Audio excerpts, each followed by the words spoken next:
Abdul on the beats.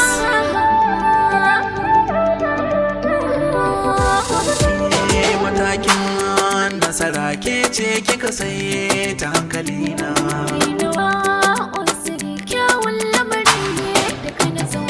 Shi lokaci bai jiran kowa ke ce cikin jinina.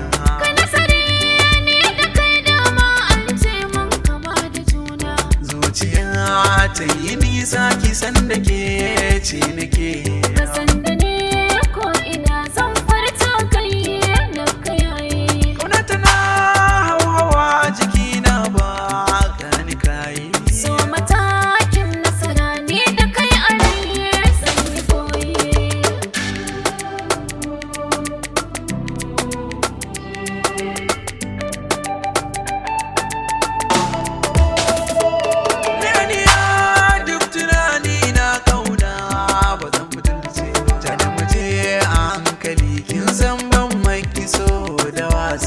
Dan ke kaɗai ce a matakin ka kula ni ba dan na gangan ba. Ni ko ba gajiya komai kika sani ba zan iya.